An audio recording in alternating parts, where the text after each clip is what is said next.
믿음의 역사, 사랑의 수고, 소망의 인내로 하나님 나라를 세워갑시다. 네. 그렇게 늘 우리 하나님 나라의 복음으로 일어서는 자들이 되기를 원합니다. 혹시 여러분들 누군가를 사무치도록 기다려보신 적이 있습니까? 2차 세계대전 당시 그 유태인의 수용소에 벽에 이런 글귀가 쓰여져 있었다고 합니다. 나는 태양이 비치지 않아도 태양이 있음을 믿습니다. 나는 사랑이 느껴지지 않아도 사랑이 있음을 믿습니다. 나는 하나님이 침묵하는 것 같아도 하나님이 계심을 믿습니다. 그럼 그들이 이 캄캄한 어둠 가운데 빛이 있음을 믿고 기다린 것 아니겠습니까? 그 기다림이 얼마나 간절했는지 정말 끝까지 숨이 끊어지는 그 순간까지 희망을 놓지 않고 그렇게 믿음으로 나아간 것 아니겠습니까? 그래서 유태인들뿐만 아니라 인류의 역사를 우리가 돌아보면 기다림의 역사다라고 말할 수 있을 것 같습니다. 특히 그리스도인들에게는 더욱 그런 것 같습니다. 여러분, 아담이 에덴에서 하나님이 우리에게 주신 그 에덴 동산에서 죄로 인해서 쫓겨나게 된 건 아니겠습니까? 그 이후부터 인간은 죄와 사슬, 이 모든 것을 끊어내고 우리를 구원하신 그 한 분을 기다려왔습니다. 그분이 누구예요? 예수 그리스도 아니겠습니까? 그래서 구약에 보면 많은 선지자들이 계속해서 외쳤던 것이 있습니다. 수천 년 동안 그가 오실 것이다. 그날이 오면 눈먼 자가 보게 될 것이고 갇힌 자가 풀려나게 될 것이다. 라는 이런 메시지를 계속해서 선포한 것 아니겠습니까? 그런데 어떻습니까? 시간이 지나고 이스라엘이 바벨론의 포로가 되었습니다. 그리고 또 로마의 식민지가 되어버린 건 아니겠습니까? 그러니까 어때요? 그 약속이 희미하게 느껴지기 시작했을 것입니다. 그 기다림의 고통이 매우 극심했을 것입니다. 그러니 사람들이 지쳐나가고 하나님, 그 약속이 정말 유효한 것입니까? 언제까지 우리가 기다려야 되는 것입니까? 라는 그런 외침이 있지 않겠습니까? 여러분, 오늘 읽었던 이 본문 말씀이 그런 지독한 기다림 가운데 절망 가운데 놓여 있었던 모든 인류에게 예수님께서 서시며 선포하신 메시지 아니겠습니까? 그럼 당시 이스라엘 상황을 보면 우리가 잘 알고 있는 것처럼 말라기 이후에 400년 동안 하나님의 말씀이 임하지 않았습니다. 예언의 말씀이 없었습니다. 하늘은 닫혔고 땅은 어때요? 로마의 식민 통치로 신음하며 울부짖는 그런 상황 아니겠습니까? 그런 어려움 가운데, 그런 기다림이 지쳐서 그렇게 외치고 부르짖는 그 가운데, 그 절망의 한복판에서 예수님께서 이 갈릴리의 작은 회당에서 이 말씀을 선포하신 것 아니겠습니까? 이 이사야 그 두루마리를 펴신 이후에 이 글이 오늘 너희 귀에 응하였느니라, 이렇게 말씀하시며 하나님 나라가 도래했음을 선언하신 것 아니겠습니까? 여러분, 이제 뭐라는 거예요? 기다림은 끝났다라는 거예요. 그 약속의, 그 언약의 성취가 이루어졌다라는 것을 주님께서 선포하신 건 아니겠습니까? 사실 우리가 하나님 나라 복음이라는 이 말씀으로 1년 동안 함께 나누길 원한다라고 그렇게 말씀을 드렸습니다. 그리고 이 1월 한 달은 하나님 나라의 도래에 대해서 설교하고 있습니다. 첫째 주에 우리가 시작, 하나님의 때, 그래서 하나님의 통치가 온전히 이루어졌다라고 나누었고, 또 두 번째 주에는 권세, 그래서 어떻게 해요? 이제 사망 권세를 가진, 이 세상 권세를 가진 사탄이 아니라 누구의 권세 아래 놓이게 됐다는 거예요? 우리가 하나님의 권세 아래 놓이게 된 자임을 우리가 함께 나눴습니다. 그리고 오늘은 그 언약의 성취에 대해서 함께 나누길 원합니다. 우리가 기억할 것은 뭐냐면 이 하나님의 언약의 성취는 단순히 희망으로, 소망으로 끝나는 게 아니라 우리 현실 가운데 실제로 드러난다는 거예요. 이런 확신을 가지고 우리가 나아가기를 원합니다. 첫 번째 살펴볼 것은 이 언약에, 그러면 이 언약의 성취를 하는 주체가 누구인가, 이걸 함께 나누기를 원합니다. 주의 성령이 내게 임하셨으니 내게 기름을 부으시고 나를 보내사. 여러분 그 주체가 누구인지 우리가 너무나도 잘 알고 있습니다.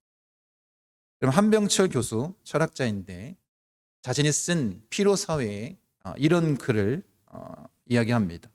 현대인은 더 이상 억압받는 존재가 아니라 성과를 내야 되는 존재다. 이렇게 얘기합니다. 여러분 과거 사회는 어떻게 했냐면 분명히 억압을 했고 억압하는 주체가 있었다는 거예요. 그러니까 주인은 쉬지 말라고 얘기하고 공장에서 뭐라고요? 더 빨리 움직이라고 얘기하고 학교는 규칙을 어기지 말아라. 이런 억압하는 주체가 있었다는 거예요.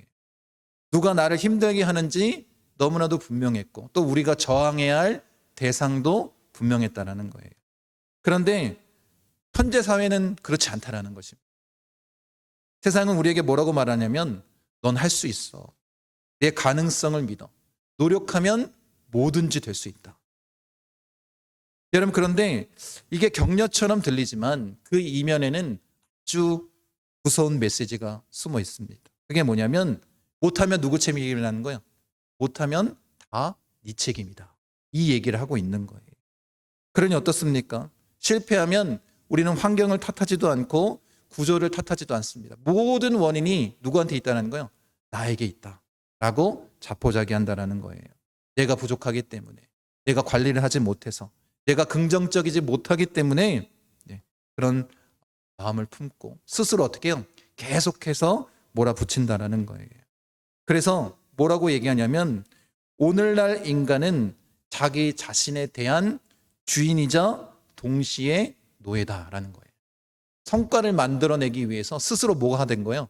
스스로 노예가 되기로 자처하는 이 삶을 반복한다라는 것입니다.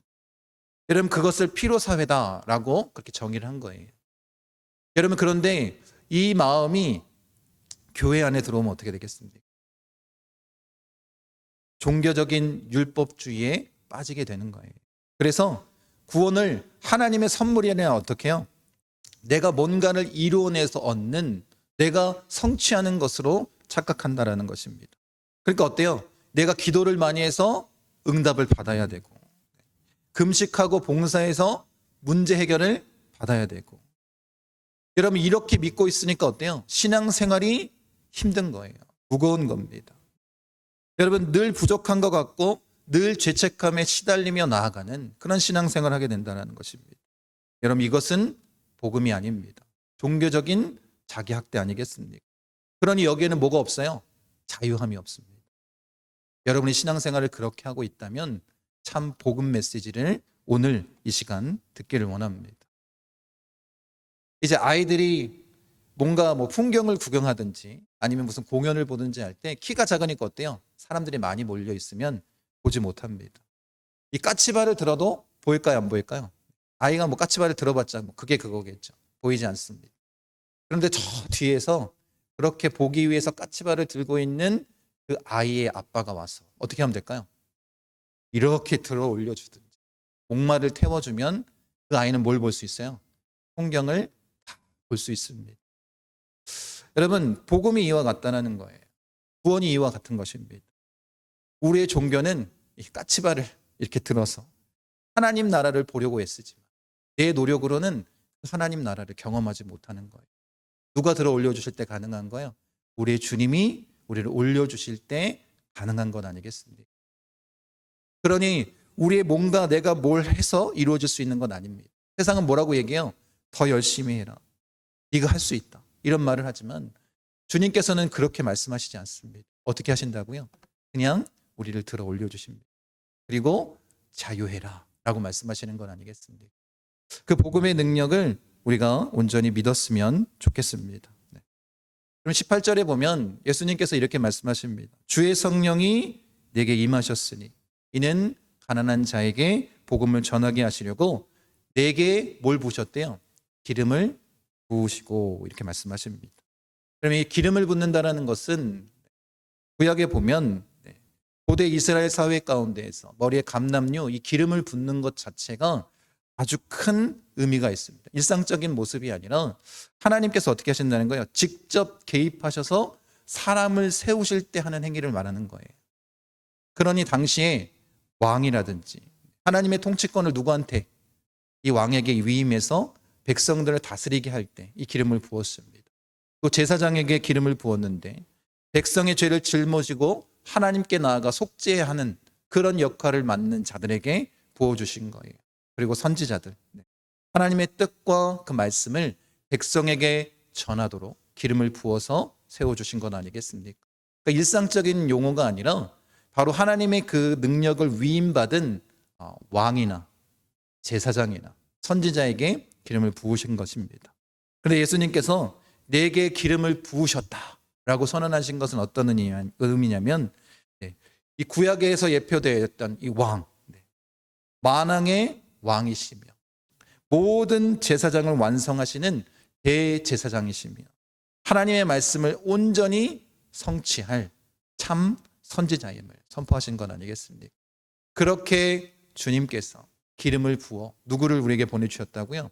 예수 그리스도를 보내주신 건 아니겠습니까? 그래서 히브리어로는 이것을 메시아라고 부르고 있는 것이고 헬라어로는 그리스도라고 부르는 건 아니겠습니까? 여기서 더 중요한 것은 뭐냐면 예수님이 스스로 기름을 부으신 것이 아니라 누가 부으신 거예요? 그 주체인 하나님께서 부으셨다라는 것이 중요합니다. 주의 성령이 내게 임하셨으니 이 의미를 우리가 좀 깊이 살펴봐야 됩니다.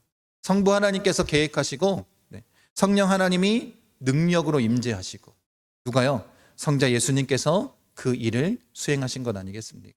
그러니까 이 사역은 삼위일체 하나님께서 역사하신 일입니다. 마이클 리브스라는 신학자가 선하신 하나님이라는 책에서 타 종교와 기독교가 다른 점을 이렇게 표현을 합니다. 종교는 인간이 신에게 기어 올라가는 고통스러운 사다리다. 그래서 그 끝에 지친 인간과 침묵하는 신만 남아있을 뿐이다. 이게 일반적인 종교라는 거예요. 그런데 복음은 다르다. 복음은 삼위일체 하나님이 우리에게 내려오시는 것이다. 성부 하나님의 사랑이 성자 예수님의 순종을 통해 성령의 능력을 힘입어 우리를 감싸 안는 것이다. 이렇게 표현합니다. 그러니까 구원은 어때요? 우리가 올라가는, 우리가 상승하는 것이 아니라 누가 내려오신 거예요? 하나님께서 우리에게 내려오신 것이다. 이게 구원이다라는 거예요. 타 종교와 다른 구원의 의미 아니겠습니까? 여러분 이것을 믿으십니까? 그러니 모든 성취, 이 언약의 성취의 주체는 누구냐면 예수 그리스도임을 우리가 믿는 자가 되기를 원합니다. 여러분 지금까지 우리가 신앙생활 해오면서 내 어깨가 무겁고 또 기쁨이 아닌 짐처럼 느껴지셨다면 그 주체를 우리가 바꾸지 못했기 때문입니다. 여러분 좀 강하게 말씀드린다면 여러분의 귀에 잘 들리도록 선포한다면 여러분이 그 기쁨을 자유를 누리지 못한 이유는 뭐냐면 여러분 스스로 그리스도 노릇을 하려고 했기 때문입니다. 여러분이 하나님의 자리에 서서 여러분이 그 일들을 감당하며 나아가려고 했기 때문에 힘든 것 아니겠습니까? 내가 내 가정을 구원해야 되고 내가 내 자녀를 변화시켜야 되고 내가 내 미래를 책임져야 된다는 이 강박이 우리 가운데 있기 때문에 그것이 짐이 되어버린 건 아닙니까? 여러분을 짓누를 수밖에 없는 건 아니겠습니까? 여러분 지금 이 시간 성취의 주체를 바꾸십시오. 내가 아니라 누가 하신다는 거요? 예수님께서 다 이루어 주신 건 아니겠습니까? 우린 믿음으로 그것을 바라보면 되는 것입니다. 여러분 우리는 스스로 구원을 만들 수 있는 능력이 없는 거예요. 그래서 하나님께서 누굴 보내주셨다고요? 예수님을 보내주신 건 아니겠습니까? 이것을 믿는 자가 되기를 원합니다. 기름 부으심을 받은 예수 그리스도를 우리에게 보내주신 것입니다. 그러니까 어떻게 고백해야 됩니까? 주님, 저는 할 수 없습니다. 주님이 이 시간 우리에게 찾아오셔서 그 능력으로 우리를 구원하여 주시옵소서. 내가 할 수 있는 단 한 가지는 뭐예요? 나의 모든 주권을 주님께 다 넘겨드리겠습니다. 이것이 우리가 할 수 있는 유일한 길 아니겠습니까?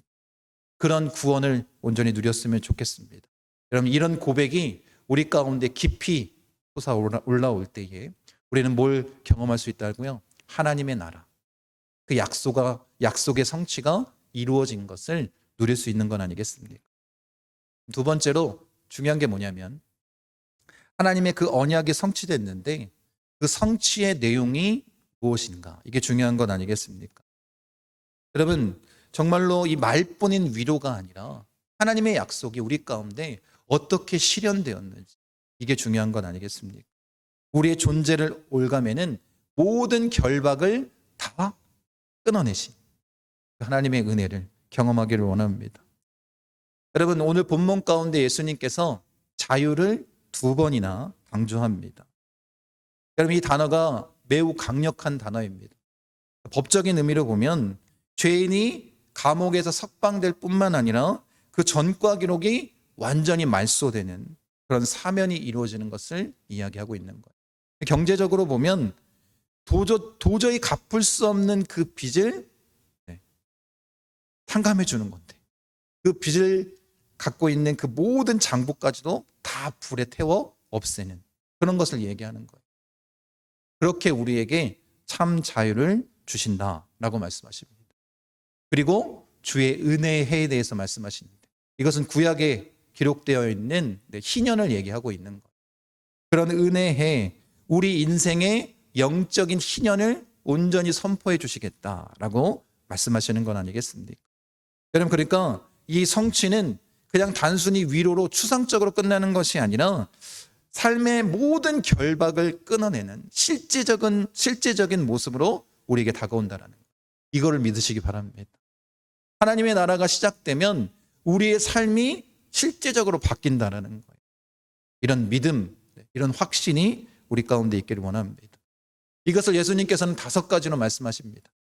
가난한 자에게 복음을 전하고 포로된 자에게 자유를, 눈먼 자에게 다시 보게 함을, 그리고 눌린 자를 자유롭게, 그리고 주의 은혜의 해를 전파한다라고 말씀하고 계십니다. 여러분, 하나님의 나라의 성취는 말로 끝나는 게 아니라고 말씀드렸습니다. 하나님의 나라의 성취는 어떻게 된다는 거예요? 진짜 지금 실현되는 거예요. 가난한 자에게 복음을 이렇게 말씀하십니다. 여러분, 이것은 강한 사람들, 자기를 증명하는 그런 모습이 아니라 여러분이 가난한 자에게 복음을 이것을 영적으로 우리가 바라보기를 원합니다. 하나님의 나라는 어떤 사람들에게 열리냐면 아무것도 가지지 않은 빈손인 사람에게 열리는 건 아니겠습니까? 자기가 의지할 것이 무너진 사람, 더 이상 버틸 수 없어서 내가 할 수 없어서 하나님께 의지하는 그런 영적으로 가난한 자에게 뭐가 열린다는 거예요? 그 구원이 열리는 건 아니겠습니까? 여러분, 혹시 빈손이십니까? 실패하여 빈손이십니까? 아니면 상처로 인해서 빈손이십니까? 죄책감으로 인해서 빈손이십니까? 더 이상 내가 할 수 없기, 그 가난한 심정을 가지고 주님 앞에 나아가 서셨습니까? 이 빈손이 은혜의 시작을 얘기하는 거예요. 하나님의 나라는 이 빈손을 부끄럽게 하지 않습니다. 거기에 뭘 베풀어 주신다는 거예요? 복음의 능력을, 구원을 우리에게 확실하게 주시는 것 아니겠습니까? 두 번째로 예수님께서 뭐라고 말씀하시냐면 포로된 자에게 자유를 주신다라고 말씀하십니다. 포로는 어떤 사람이요? 스스로 걸어가는 사람이 아니라 쇠사슬에 묶여서 끌려가는 사람입니다. 여러분, 우리가 교회를 다니면서도 이 포로처럼 신앙생활할 때가 있다는 거예요. 마치 분노의 포로처럼 분노를 폭발시키고 또 폭발시키고 이러면 안 되지라면서도 계속해서 반복하고 있는 그 비교의 포로처럼 남을 보면 내 인생이 작아지고 계속해서 비교하고 그 중독에 빠져 있는 그 인정의 포로, 칭찬에 살고 비난에 죽고 있는 그런 삶을 우리가 계속해서 살 수 있는 것입니다. 음란의 포로, 끊고 싶지만 끊지 못하는, 그리고 불안의 포로, 오지 않는 그 미래를 불안하며 현재를 잡아먹고 있는 이 포로와도 같은 삶을 우리가 살고 있는 것은 아닙니까? 그럼 예수님께서 우리에게 오셔서 하신 말씀은 뭐냐면 힘내, 잘할 수 있어, 이렇게 말씀하시지 않는다는 거예요. 그냥 참아라, 이렇게 말씀하시지 않습니다. 여러분, 주님께서 우리에게 자유를 선언하시는데 이 자유는 방종이 아닙니다. 내 뜻대로 하는 자유가 아닌 거예요. 누구 뜻대로 하는 거예요? 하나님의 뜻대로. 하나님의 통치 아래 우리가 들어가 순종하는 건 아니겠어요? 그런 참 자유를 우리에게 선포하시는 거예요. 그럼 어떻게 될까요? 죄에게 끌려가던 포로 생활하던 우리가 죄 앞에 뭐라고 얘기할까요? 아니요, 안 된다 라고 담대히 선언할 수 있는 것 아니겠습니까? 예수 그리스도의 권세 아래 어떻게 해요? 우리가 온전히 생명을 누리며 우리가 주의 말씀 안에 참 포로된 자에게 자유가 임하는 건 아니겠습니까? 그런 은혜를 우리가 누렸으면 좋겠습니다. 그리고 세 번째 실제로 뭐라고 말씀하시냐면 눈먼 자에게 다시 보게 함을 말씀하십니다. 물론 육체적으로 그렇게 눈 보이지 않는 자가 눈을 뜨는 것을 얘기할 수 있지만 우리가 영적으로 좀 보기를 원합니다. 하나님의 나라가 임하면 우리의 눈이 열리는 거예요. 눈이 열린다는 의미는 뭐냐면 죄가 죄로 보이기 시작하는 것입니다. 우상이 우상으로 보이기 시작하는 거예요. 관계를 새롭게 바라보기 시작합니다. 인생의 기준이 바뀌는 거예요. 여러분, 성도들이 변화가 잘 안 된다고 얘기할 때 중요한 이유는 뭐냐면 의지가 없어서 그런 게 아니라 진짜 무엇이 하나님의 진리인지 보지 못하기 때문입니다. 복음의 능력이 무엇인지 보지 못하기 때문입니다. 여러분, 우리의 눈이 열리면 방향이 바뀌는 거예요. 변화가 시작되는 것입니다. 그러니 뭐가 중요하냐면 감정보다 우리의 관점이 바뀌어야 된다는 거예요. 여러분, 하나님의 나라가 우리 가운데 임하면 우리의 영안이 열려서 바로 볼 수 있는 건 아니겠습니까? 그리고 예수님께서 눌린 자를 자유롭게 한다라고 말씀하십니다. 여러분, 사실 이 눌림은 겉으로는 잘 드러나지 않습니다. 여기서 이렇게 거룩하게 예배를 하고 있지만 우리가 뭔가에 눌려 있다는 것을 우리 스스로 또한 옆에 있는 사람이 잘 알지 못합니다. 우리는 수치감에 눌릴 수 있고 완벽주의에 눌릴 수 있습니다. 아니면 가족의 기대에 눌리며 살 수도 있습니다. 실패의 기억에, 정죄의 눌림이 우리 가운데 있을 수 있다는 거예요. 그런데 예수님께서 이런 눌린 자에게 뭐라고 얘기한다고요? 자유하라 라고 말씀하십니다. 이것이 뭐라는 거예요? 그 언약의 성취의 실제인 거예요. 여러분, 그런 자유를 누리길 원합니다. 그러면서 마지막으로 예수님께서 주의 은혜의 해, 이 영적인 희년을 선언하십니다.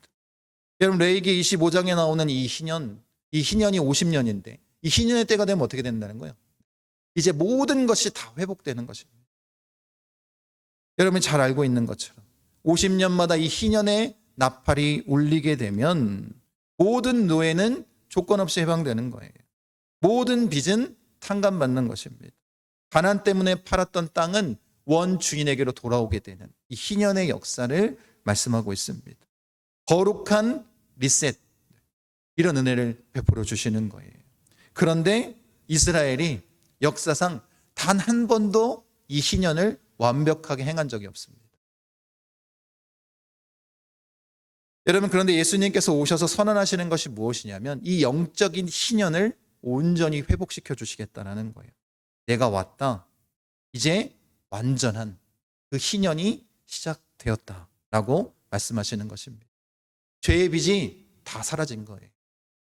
사탄의 노예 문서가 다 찢어서 불에 타 없어진 것입니다. 그래서 뭐라고 말씀하시는 거예요? 너희는 자유하다.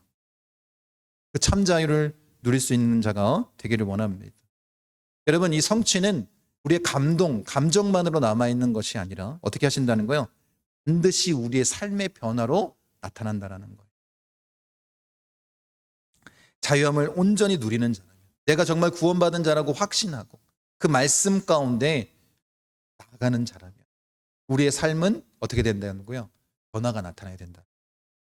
우리의 말투가 바뀌어야 되는 건 아니겠습니까? 우리의 소비가 바뀌어야 되는 건 아니겠습니까?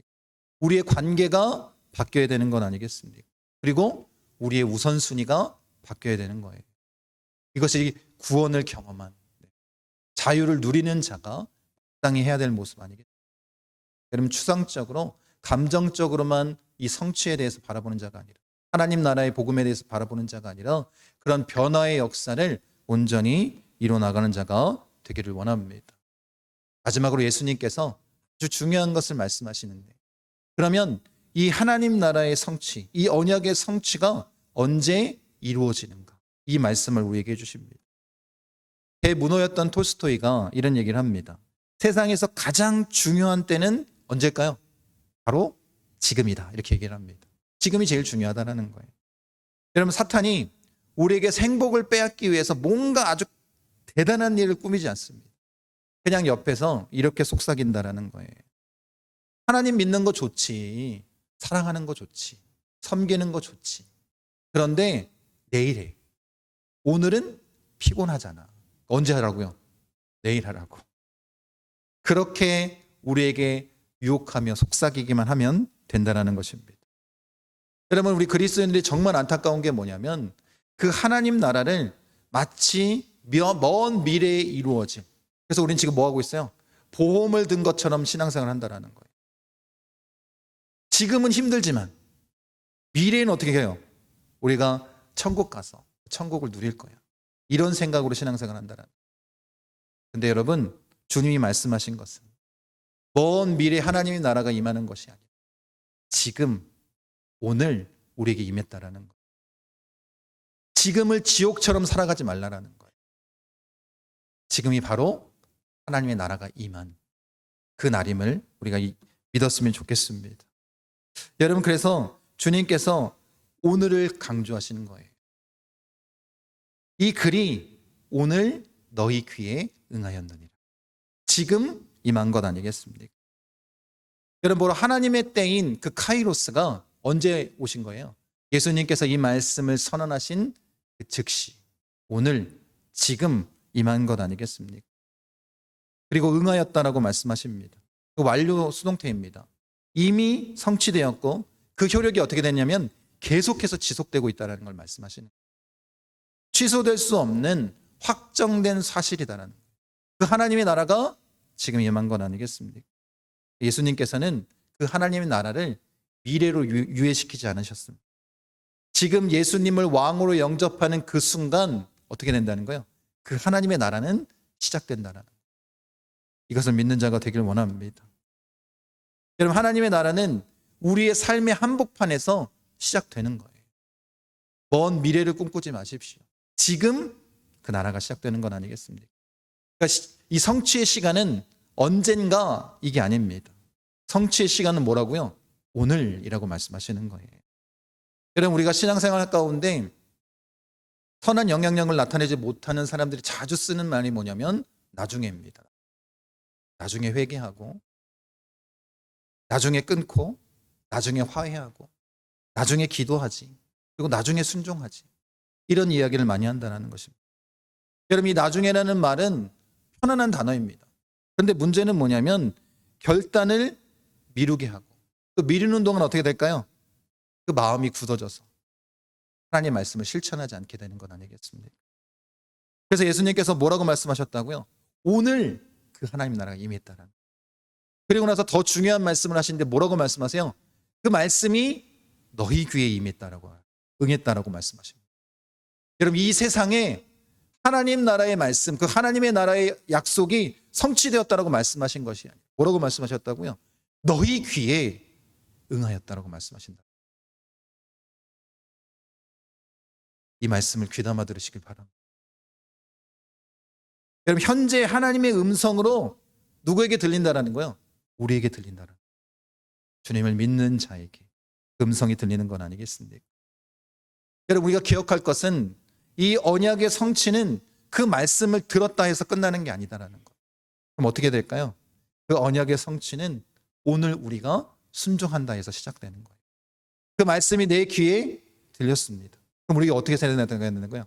하나님 나라의 백성으로 우리가 순종하며 살아갈 때, 하나님이 나의 왕이심을, 예수 그리스도가 나의 왕이심을 온전히 믿고 그 권세 아래서 순종하며 살아갈 때, 그 하나님의 나라가 임하는 것 아니겠습니까? 여러분, 그러니 뒤로 미루지 않았으면 좋겠습니다. 지금 그 하나님의 나라, 그 성취를 온전히 누리시는 자가 되기를 원합니다. 여러분, 오늘이 뭐예요? 하나님 나라를 살아갈 유일한 시간입니다. 하나님의 나라를 내일로 미루지 마십시오. 오늘 어디에 임했다고요? 우리의 귀에. 주님 말씀하셨습니다. 그러면 어떻게 해요? 우리는 그 말씀에 순종하는 삶을 살아가면 되는 건 아니겠습니까? 이 하나님의 언약이 어떻게 성취되었습니까? 그 주체이신 예수 그리스도를 통해서. 그리고 그 성취의 내용은 온전한 회복을 말씀하시는데, 추상적인 개념이 아니라 우리의 삶에 어떻게 해요? 그런 참 자유를 누리게 하시는 것으로 임하시는 건 아니겠습니까? 그리고 그 성취의 시간이 언제라고요? 오늘. 누구의 귀에 들렸습니까? 바로 우리의 귀에 들렸습니다. 그럼 어떻게 하면 된다고요? 그 말씀에 순종하는 삶을 살아갈 때 그 하나님의 나라를 우리가 경험할 수 있는 건 아니겠습니까? 여러분, 그러니 우리는 약속을 아는 사람이 아닙니다. 그리스도인은 약속을 아는 사람으로 살아가는 게 아니에요. 그 하나님의 약속을 아는 것으로 끝난다면 우리 안에 능력이 나타나지 않습니다. 그리스도인은 어떤 사람이요? 약속의 성취를 누리는 사람입니다. 믿으시기 바랍니다. 그리고 그런 삶을 살아내기를 원합니다. 그래서 포로가 자유를 누리는 오늘이 되기를 원합니다. 눌린 자가 숨을 쉬는 오늘이 되기를 원합니다. 눈먼 자가 보게 되는 오늘이 되기를 원합니다. 가난한 자가 복음으로 구원받는 오늘이 되기를 원합니다. 그리고 주의 은혜의 해가 내 삶의 질서가 되는 오늘이 되기를 원합니다. 그래서 우리가 이렇게 선포했으면 좋겠습니다. 따라하겠습니다.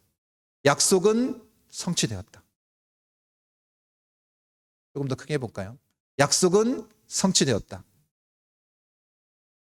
왕이 오셨다. 왕이 나는 자유하다. 나는 오늘 하나님의 나라가 나에게 임했다. 오늘 하나님의 아멘. 아멘. 이런 믿음의 고백과 선포, 그리고 우리의 삶의 순종을 통해서 먼 미래가 아닌 지금 하나님의 나라를 경험하는 자가 되길 원합니다.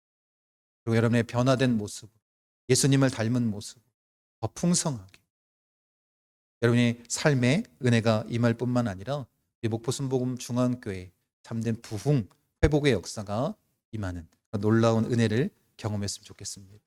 여러분 끝까지 주님의 말씀을 믿는 자가 되길 원합니다. 그리고 그 약속의 성취를 온전히 이루시는 우리 목포 순복음 중앙교회 성님 되시기를 간절히 축원합니다.